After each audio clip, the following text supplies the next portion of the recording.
Bonjour, bienvenue dans Bref de Poésie. Je suis ravi de présenter une nouvelle émission sur le travail poétique d'Elisaka ou Babel. Au loin, une tour de guet qui écorche le ciel, projetée dans le bleu insensé de la mer.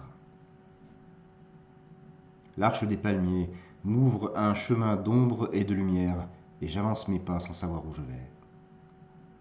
Chaque jour, l'oiseau déchire de son chant le voile de l'aube, et sous la caresse du soleil, les jardins explosent en mille gerbes multicolores.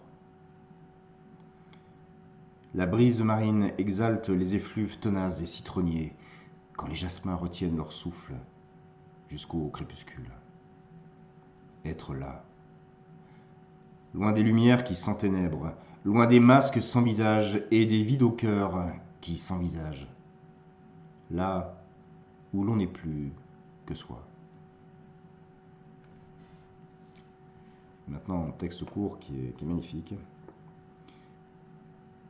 J'ai gardé dans ma poche la caresse de ta main.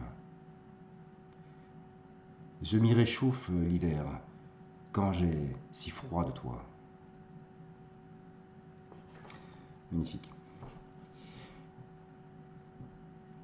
Ils ont ravalé leurs paroles dans un reflux à marée basse, sacrifié leur discernement sur l'autel béni de la servitude. Ils ont porté au nu la laideur et pire encore la médiocrité, pour n'être pas exclus des rangs du grand défilé de la conformité. Ce théâtre des simulacres, joué sur la scène de leur vie, me donne toujours la nausée. Et si le prix à payer en est la solitude, je célébrerai encore, à corps et à cri, à contrevers, libre et sans rime, la beauté qu'ils ont foudroyée.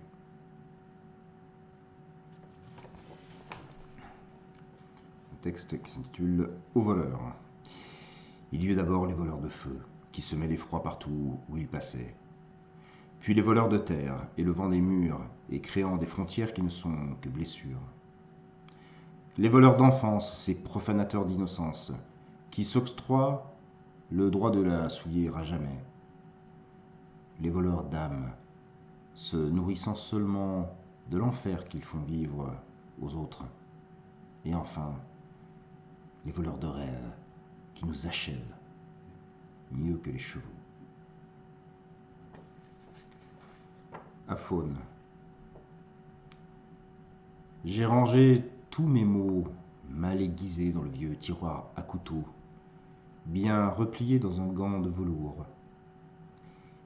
Ils en ressortiront un jour peut-être, dépolis à l'émeurie du silence. Dépolis à l'émeurie du silence. Très beau. L'heure bleue.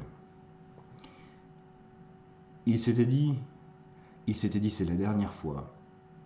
Le soleil finira bien par s'éteindre sans nous, et nos yeux par se dessécher sans ces larmes de feu. Le froid a scellé leurs lèvres, et le vent a essaimé leurs derniers mots, comme ces feuilles mortes divagant à l'or bleu.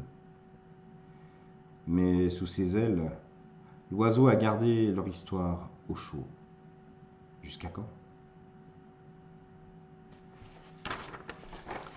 Voilà, pris beaucoup de plaisir à lire de nouveau Elisa, les textes d'Elisa.